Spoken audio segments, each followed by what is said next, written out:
Heidi Foy here with Bullfrog Creatives. I am your creator of opportunities, community guide on the side, leader of Crazy Town, however you would like to reference. Probably all of them fit appropriately, especially on a Friday morning with 1 week of school left in Casper.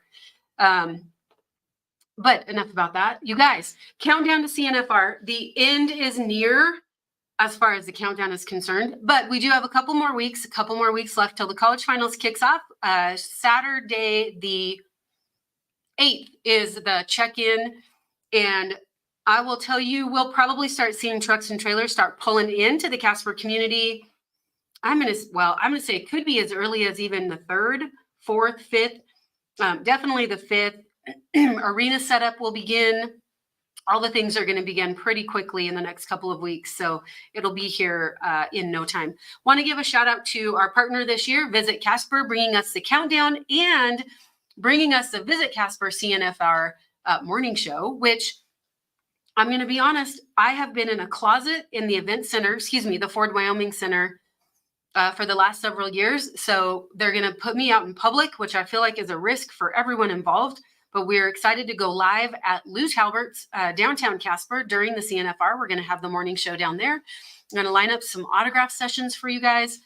For those of you that are going to be in town, for any local rodeo fans, want to meet some of our student athletes, this is going to be a really great opportunity, super low key. Maybe we can have donuts there because, as you all know, that's the quickest way to my heart is through food. So we'll try to get some student athletes involved in some of those morning shows, but I know we've got some great guests already lined up, so it should be a pretty good time. So let's step back, talk about the countdown. We have the Northwest region this morning. Faculty Director Drew Pearson. For those of you guys that have been following Bullfrog Creatives, Drew, thank you so much for joining us again this morning. Y'all probably met Drew before because he has been on our platform a few times now.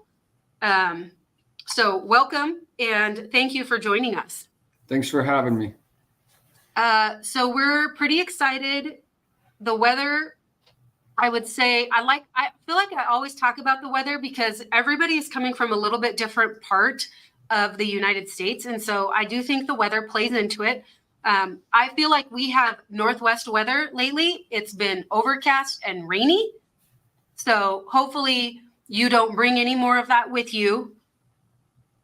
We've been pretty nice out here. Good. I'm glad. You're probably in a neck of the woods in the Northwest that doesn't get the overcast and rainy. Drew, where are you located? I'm in Ontario, Oregon. So yeah, we're more high desert. We have gotten a lot more rain than we're used to getting, but we kicked up into the 70s. We actually hit almost a 90 a week ago. It was pretty. Oh my gosh. Yeah. I'm kind of jealous because we had track day yesterday and it was like in the 40s and it was terrible. So I am jealous. I'm ready for it to be summer around here, which as we come into this countdown, like it's kind of a countdown to summer also, because usually that first week that the contestants start arriving, that means that the sun is out and it's time for us to wear shorts. Although my son has been wearing shorts, I want to say since like February. So it's a whole different breed there. Well, talk to me a little bit about how long have you been the faculty director there in the Northwest region? Tell me about the region a little bit. So I took over as the faculty director 5 years ago. We're a small region. We're the smallest region in college rodeo. When I came on board in 2016, 2017, we were at about 145 contestants. COVID hurt the Northwest region. We're made up of Oregon, Washington, and a little bit of Idaho. And anybody that kind of follows anything, we're a lot of Democrat governors out here. So COVID put a big hit on us, and we're just trying to rebuild still.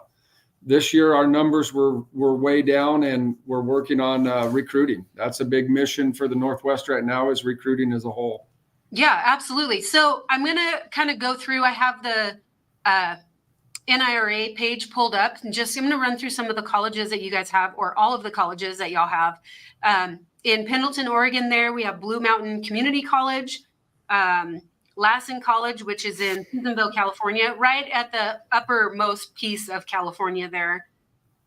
Treasure Valley, which is Treasure Valley Community College there in Ontario. That's where you coach. Yep. University of Idaho in Moscow, Idaho. Walla Walla Community College, as you can guess, in Walla Walla there. So even, listen, let's talk about some recruiting a little bit. Those are some really great colleges to pick from, really great programs. And then also any colleges in Oregon. You said Oregon is also part of the Northwest region. I mean, I think just because they don't have kind of an established team doesn't mean that you couldn't rodeo as an independent at some of those schools. So there's some really good opportunity in the Northwest region that maybe has been overlooked in the past.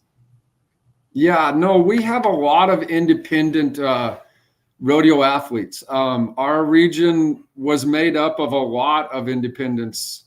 When I first came on board. We had kids from the Oregon State University, the University of Washington, Eastern Oregon, Lewis and Clark State College, which used to have a great rodeo program, won national titles at LCSC. We have Central Washington University in Ellensburg. They had a great team. They had 30 plus kids prior to COVID, and COVID shut down the whole program. We still get kids that independently rodeo through all of them areas that I've talked about. Lynn Benton, there's a lot of institutions that we have kids that rodeo out of, but they just don't make up enough numbers to have full teams. Yeah. So I think, one of the things that we talked about is some different opportunities to try to recruit kids. I mean, talk to me about the area, the rodeo schedule, the weather, like what are some of the benefits of rodeoing in that Northwest region? I mean, it's a small region. One of the benefits is the travel. We're a little bit different than the other 10 regions. We have a travel schedule of 5 weekends.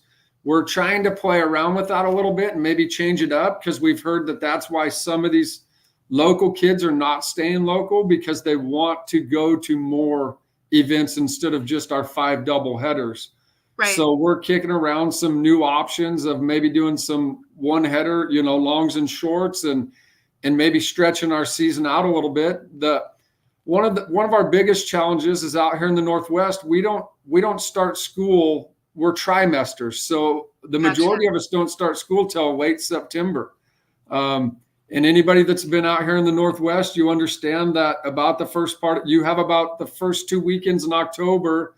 And then the weather can change on us, and we don't have a lot of inside venues to kind of choose from. So that kind of plays a role in our limited ability to put on fall rodeos.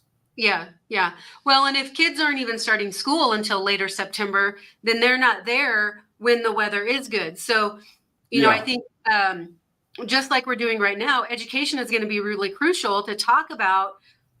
What are the benefits of starting a little bit later? Maybe you can hit some of those amateur rodeos and stay out on the trail a little bit longer before you've got to kind of check in for school and put your head down and get to work. And so there are some benefits to that later start. Also some benefits to the trimester. I have zero experience in what that looks like, but there's got to be there's some more leeway and some more freedom during those winter months when you're not rodeoing, but you can put your head down and really focus on your schoolwork. So, I think just having conversations about those types of things is really what's going to help the Northwest region and get some more kids up there.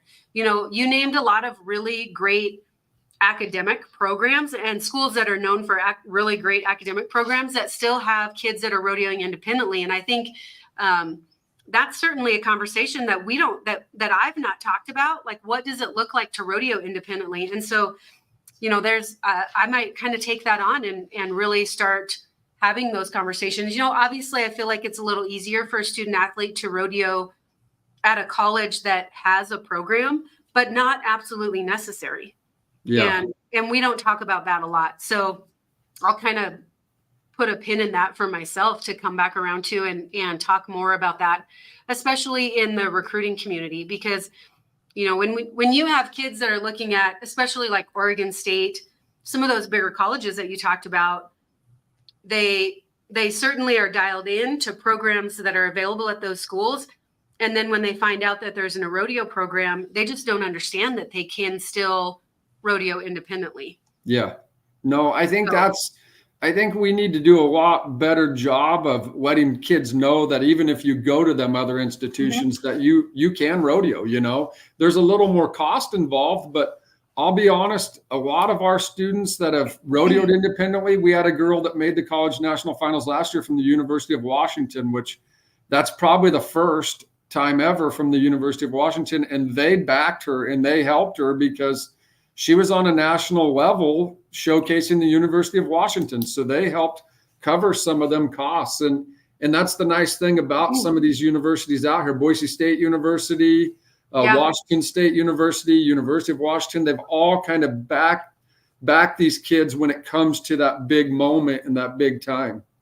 Even without a rodeo program. So I think there's definitely some, and I will, that's something that I'd not thought of. So that's definitely an area that I'll try to expand on a little bit more in the recruiting community. But there's still some opportunities. And I'll tell you, you know, I can guarantee that college is thinking a little bit more about what it would look like for them to have a rodeo program. Yeah. When they can get that kind of national recognition, it's got to make them think like, okay, maybe we do need to offer this even as a club sport. What would it look like to offer it as a club sport? What would it look like to offer it even in our athletics department? And so I think the more conversation that we have about it, the more colleges that are going to come on board and see the value of creating rodeo programs. Yeah. I would say across the U.S. I mean, we were just talking offline that I know there's some interest from some gals in New York State that want to create a Northeast region. And how do we go about doing that? Where do we go? Who do we talk to? And I think if you can start to create just some interest around that independent piece first, then you can start to create the need for another region or the need for the schools to sign up as what is it called? A member school? Yeah, thank you. Yeah. For those independent, those schools that have independent contestants to sign up as a member school for the NIRA. And I mean, that serves the NIRA, but it serves everyone because the more member schools that we have, the more marketing mojo that we have, the more reach that we have as a whole, it benefits everyone. So really good conversation about independent rodeoing that I truly had just never even thought of.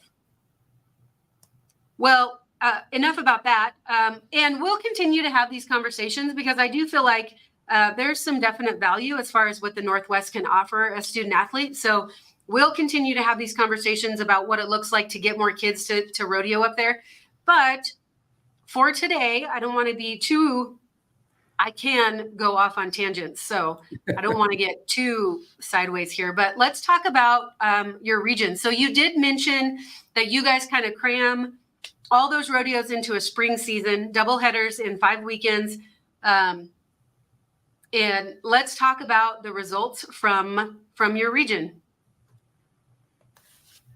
Yeah, no, we usually have a fall rodeo, a winter rodeo, and then we finish off with spring rodeos. So we have a big spring run. I mean, we try to fit some in each trimester, as we call them, so that the kids at least have something to go to. Every trimester. Yeah. Yep.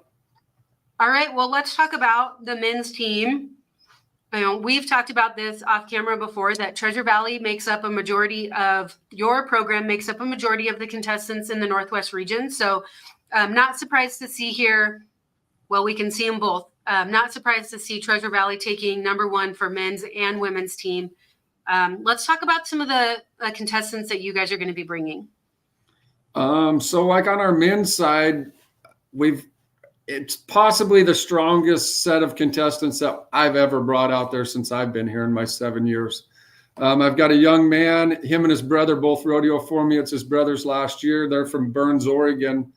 They'll be bringing in five events with the two of them. The one boy won the all around. The brother was the reserve all around champion. The younger brother made it in all three of his events other than the bronc riding. So I've got 3 bronc riders coming, 2 bull riders, 2 bareback riders. We've got some pretty nice talent coming out this year on our men's side. Kind of the same thing on our women's side. We've got 2 of our gals are bringing in 2 events. And I mean, anytime you can do that, it just helps strengthen your chances when you're out there, you know, especially if they carry them in and qualifying both of them outright. Yeah. Our region as a whole, our team roping's really weird this year. We've got some really crazy mix and match team roping teams that didn't rope together all year long, and how it all shook out at the end. We've got some crazy matchups that will be partnered for the team roping. So it'll be interesting to watch stuff that none of us have ever really seen, even as coaches out here all year long. Yeah. And how about, can you talk to us a little bit about Blue Mountain College? Because I see there number two for men's and women's. Yeah, and Blue Mountain's got some really strong competitors also. They've got a young man that rides bulls that was the top in our region. He ended up missing a few rodeos on some injuries, and I think he can maybe do some great things out there. They've got a bulldogger that's really talented. And on their women's side, Kennedy Buckner, I mean, she's someone to be reckoned with. She's solid in everything she does. And she's been that way ever since she's been here. So she'll be someone to really watch out there in Casper, would be Kennedy Buckner from the ladies side. Perfect. We'll just scroll on down to the all around. You already kind of touched base a little bit on the all around here. Yeah, the Taylor boys, I mean, the Taylor boys are solid. Ty Taylor, he's a 4-event cowboy. He works both ends of the arena. Big brother Zane is just as solid. The young man in third, he works both ends of the arena. He had a rough number 9 and 10 rodeo, and it honestly cost him from probably taking the team roping and the tie down roping along with his bronc riding. He's a real strong bronc rider, probably one of the strongest we have in our area. Well, I think it's interesting to point out that those 2 are brothers, and the younger brother won the all around. I feel like there's going to be a little bit of sibling rivalry there for quite a while now. Yeah, they feed off of each other. Honestly, it's awesome to watch. I mean, practicing with them too. They're the 2 guys that are at practice every night, and they just push each other to be better, and it's fun to watch. Well, I imagine that it is pretty fun to watch. I'm going to make a little technology note here. It looks like my Wi-Fi connection just went wonky. So hopefully we can get through. This is why I do this at my office and not my home. So I have good internet. So hopefully you guys are still catching all of this. Let's see. I was trying to double check some things here. Bear with me. All right, let's kind of scroll into the women's all around. On the ladies' side, like I said, Kennedy Buckner. I probably haven't been around a stronger competitor in my years of coaching here at the college level. She's just solid in all 4 events. She's a 4-eventer. I think she'll end up bringing 3 events to Casper. And the reason why is because I think she'll end up taking an extra spot on their team just due to numbers. They don't quite have the numbers to fill some team spots. So you'll see multiple people take some team spots coming from Blue Mountain to Casper. She qualified in 2 events, but I'm sure they'll put her on team for a 3rd event. The Shada Edwards, young gal, first year. She was a freshman. She had a outstanding year. Sammy Dunn, she's going to Casper in 2 events, and so Shada Edwards. Just some real fierce competitors. Great. Well, and I think there's something to be said about that. I mean, I would venture to guess that a lot of student athletes would assume that because you're a smaller region, that maybe there's not as much talent there. But just like you mentioned last year, they may not be competing against as many student athletes, but there's still going to be a slew of talent, and they're still going to be able to compete at this national level. So by any means, do not count out contestants from the Northwest region. No, I think that's where the misconception's made is we might not have the numbers per weekend that these athletes are competing against, but our top 3 or 4 could go compete at any level with any of them other athletes. You know, there's a few exceptions in some of them events, but as a whole, coming down to our regional finals, it was a shootout for about 7 of them events. I mean, our breakaway, our goat tie-in, there was still shots to get in the team roping. The bulldogging we left a kid home that's been to the college finals twice. He missed out in the bulldogging by 3 points. Oh my God. They all had great runs. He just got knocked down 2, 3 and lost by 3 points to come to the college finals. And 3 points kind of is a heartbreaker, honestly. Yeah, no, it is. And like I say, we have a lot more kids here. So like you can see, we kind of dominate some of these events, and we put a lot of time into them. You know, I'm real adamant. We keep about 40 head of bucking horses, 20 bulls and whatever, and our kids can get on any day they want. So we're trying to build some rough stock kids out here in the Northwest. That's one thing that I'm really passionate about, is the rough stock end of the arena. Great. Well, talk to us about, now this kid's got a lot of names. So which one does he go by? He goes by Kaysen. Okay. Yeah. So that's my nephew. Oh, perfect. Yeah, that's my brother's boy. He's been to this will be a second trip to Casper in the bronc riding. Last year he had some mishaps on some horses, but as far as bronc rider, he is solid. He's really, really starting to get flashy and get it all figured out. He's rodeoing hard in the PRCA on a permit, and I just in a little bit of time, I think drawing the right horses, he could really make some showing out there. The other 2 boys, Jace England, this will be his 4th trip to Casper. He's just as solid. We got a little more age on him, but I think he could do some good things too. The Otley boy, he's young. He started getting on broncs as a junior. So oh wow, this is only about his 3rd year getting on broncs, but he's been getting on a lot of them lately, and he's really starting to come to that next level and really starting to look good on them horses. Perfect. And let's talk about some bareback riding. The bareback riding, I think it's going to be pretty good. Hunter Greenup, kids going all over. You'll see him on the Cowboy Channel everywhere you can go to. He has been entering and going. He's a 2-time CNFR qualifier. The Rutherford boy, that's a new kid that I picked up. The kid was a 4-event cowboy, worked both ends of the arena in high school. I tried to get him to come last year, and he was a standout, and he ended up coming this year, and he got injured a little bit. He had some mishaps and ended up 2nd, but as far as he's probably one of the stronger bareback riders that we've had in the Northwest for the last few years. Timmy Cooper's a young kid. He'll be going in 2 events. He also qualified in the bull riding. He's a kid that is just one of them coaches' kids. I actually threw him on a heel horse this year and made him heel. He had never roped off of a horse and received points in the team rope, and he got it figured out. He came to practice and put a lot of time in a horseback, and he's looking forward to be a team roper next year. So, well, that's good. Yeah. Well, and I would add too, I have a little boy that wants to ride anything that bucks.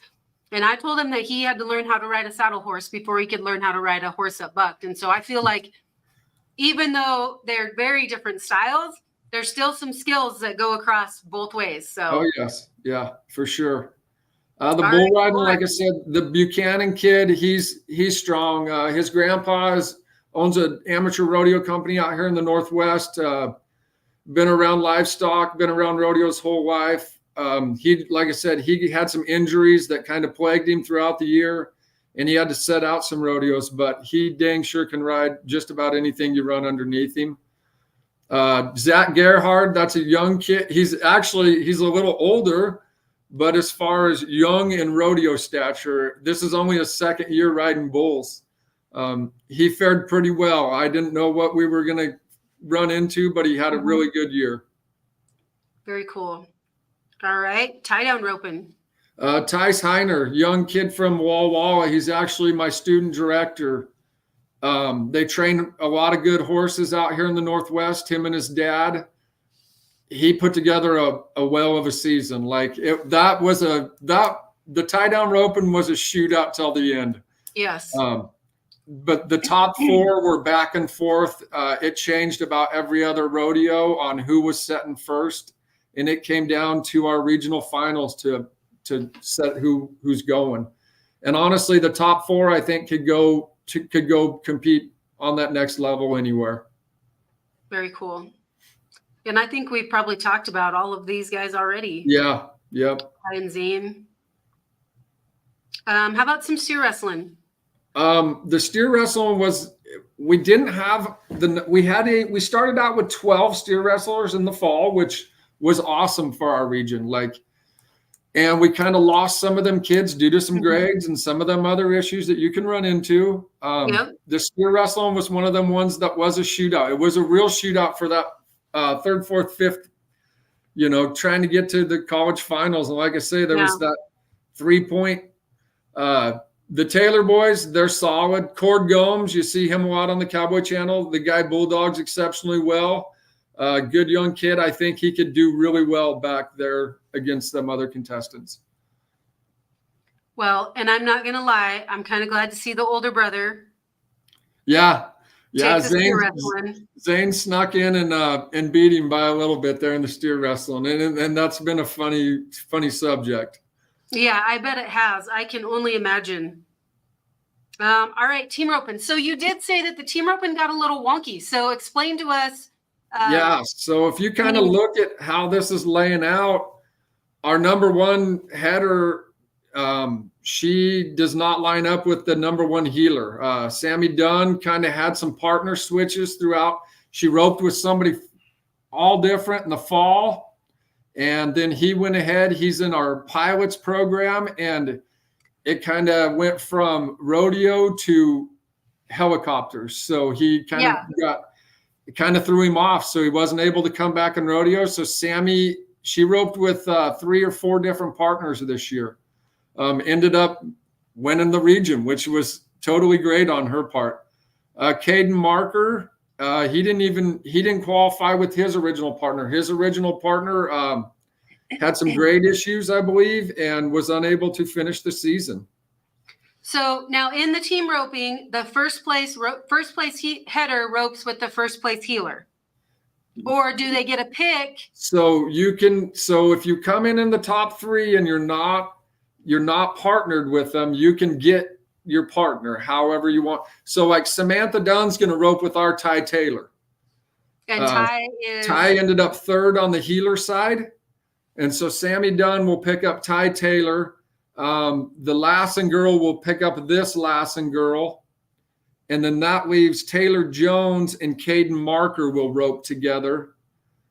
And I'm not sure how many more teams I'm sure the Northwest region will have 3 or 4 more team roping teams that'll end up going due to filling teams.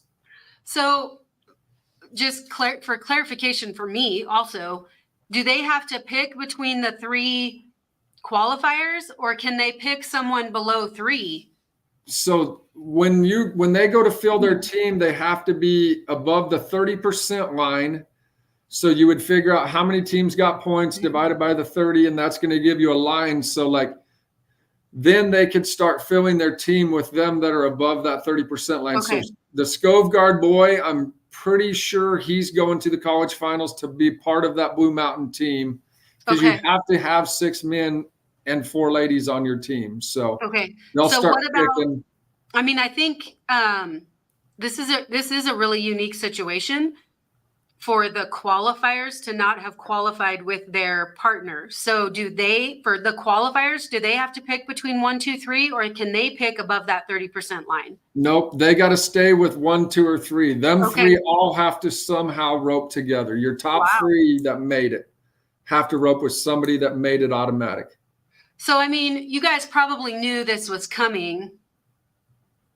in some form most of the year, right? Or at least by the last couple of We rodeos. really didn't. Like, honestly, this was right down to the regional finals. Most of our team, like when we got to the regional finals, like your Buckner Jones team was in 1 or 2, and Taylor was in the top 3, and it was actually teamed.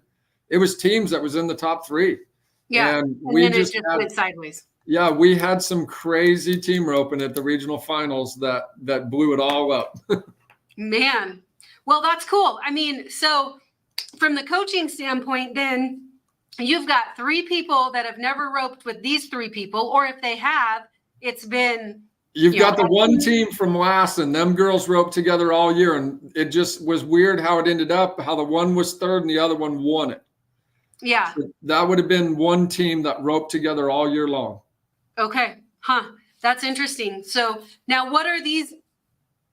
I'm going to ask a question that I know the answer to, but maybe somebody else doesn't. How do you prepare to rope with someone at the national level that you've potentially not roped with before?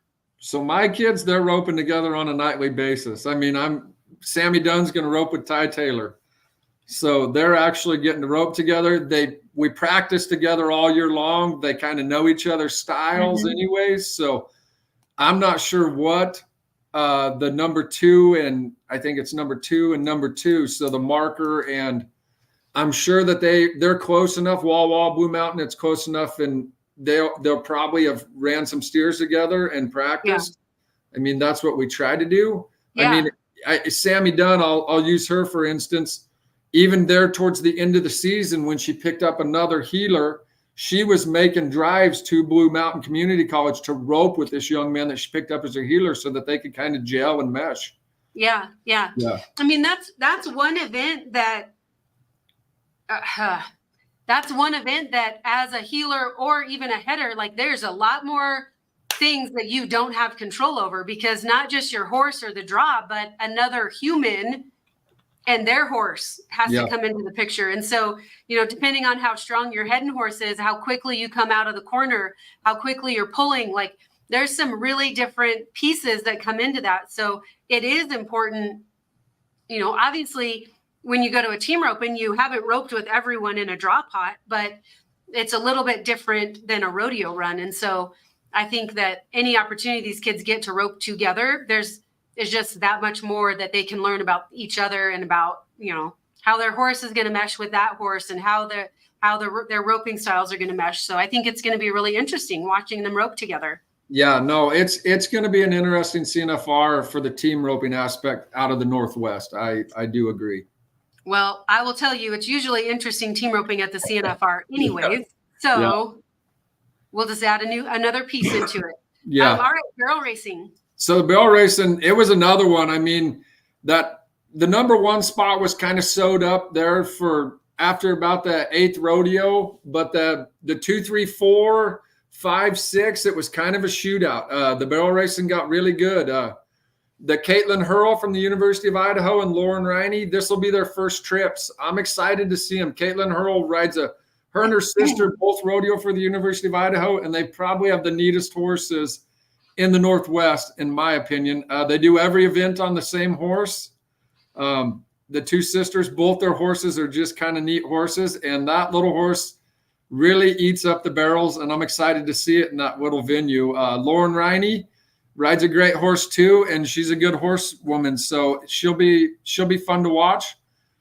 Sammy Dunn, I haven't seen it, but she has a small building horse. She ran a kind of a big pattern horse all year and had a good year, had a couple stumbles, but it's going to be exciting to see what these 3 young ladies can do out there at Casper in that setup. So let's talk about that a little bit. What types of arenas, I guess size of arenas are you guys competing in year round? You already said that there's not a lot of indoor venues. So we have one small indoor venue that we go to in the winter in Walla Walla. There's no venue that's set up like the entrance at Casper, though.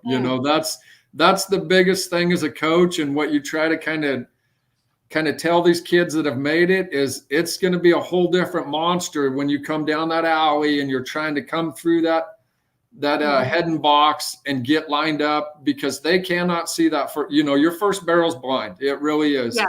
Yeah. We actually have a little building here on our campus that I set up the pattern a couple years ago. I had a young lady, and we can mimic the same entrance, but it's down through like a back alleyway. And so I'm getting ready to set that up for Sammy so she can kind of see what that's going to be like.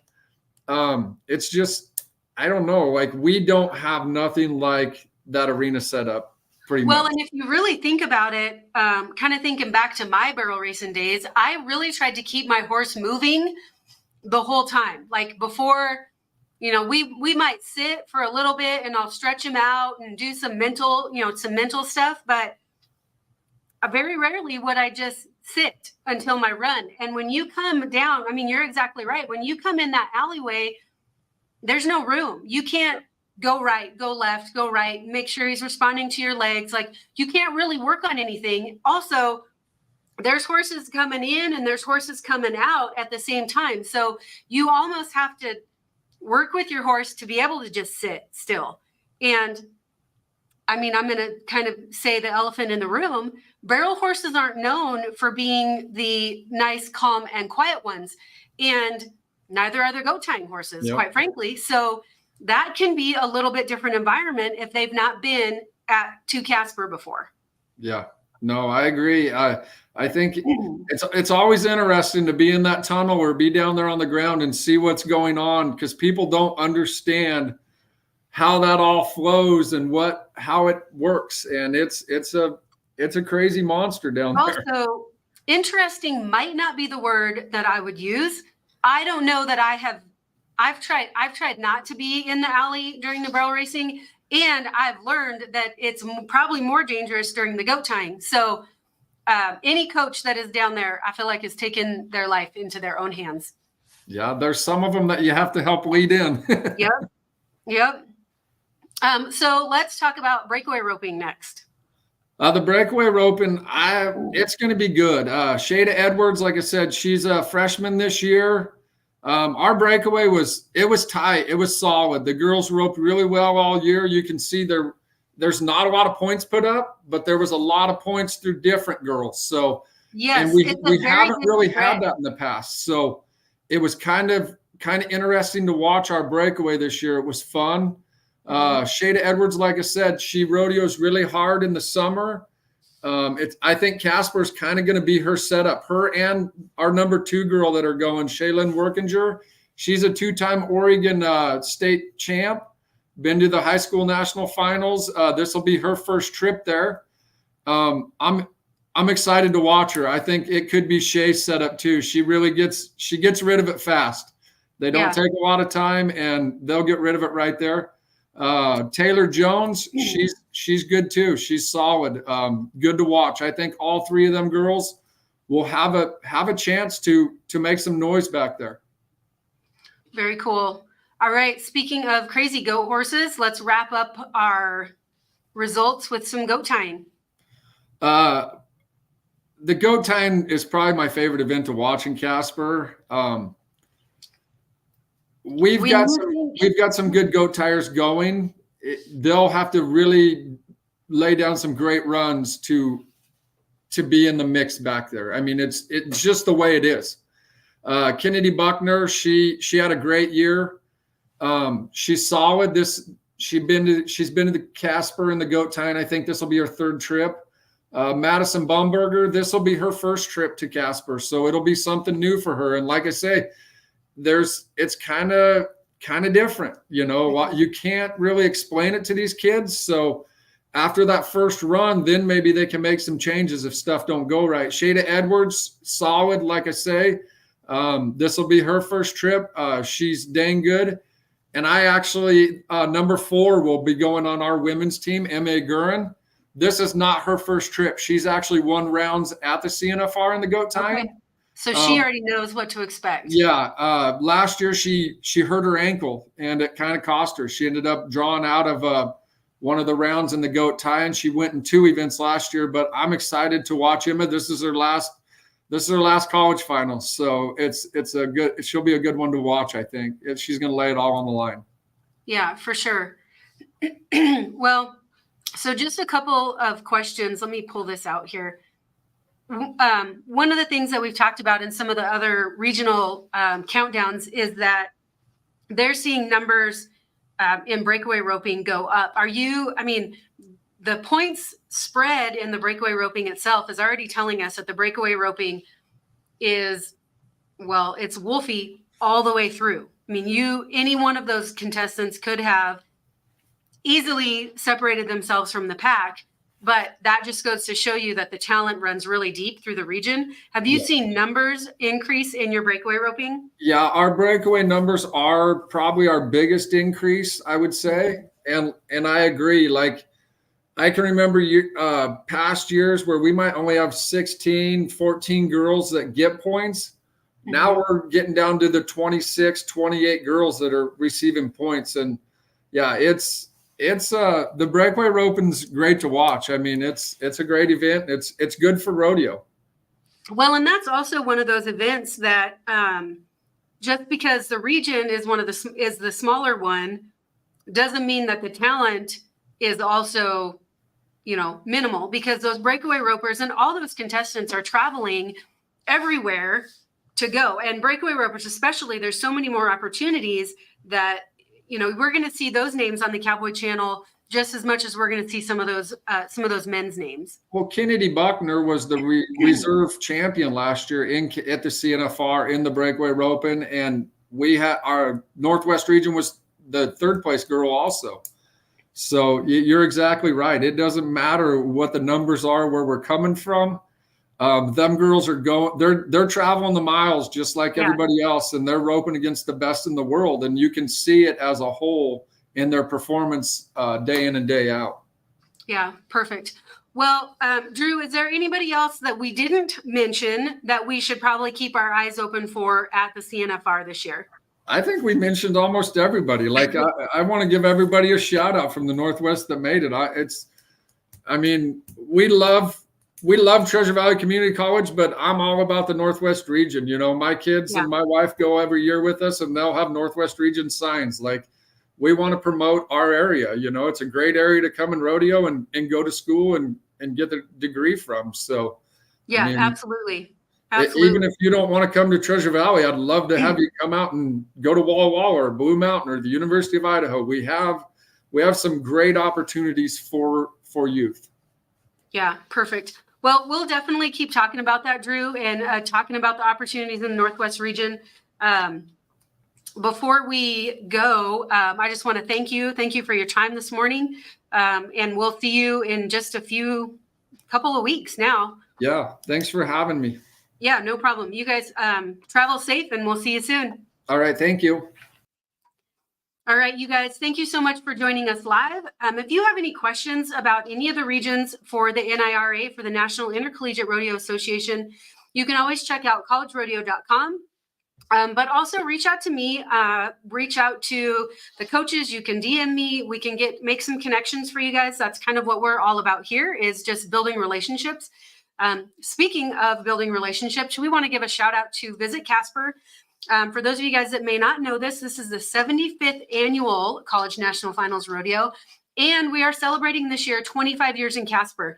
As a Casperite, who I've been involved with the CNFR for 25 years as a contestant, as a volunteer, contract personnel, you name it, I have probably done it.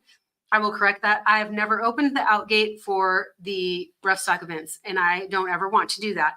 But I have been involved on many different levels. And as a community member, I can't tell you what this event does for our community. We love having you guys in our community.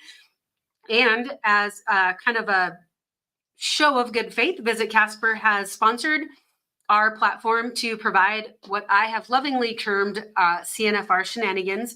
Not your traditional media coverage by any means. I've never done anything the traditional way. So, but I'm super grateful for that partnership and grateful for the opportunity to be here and kind of be your guide on the side. So if you guys have any questions, please reach out.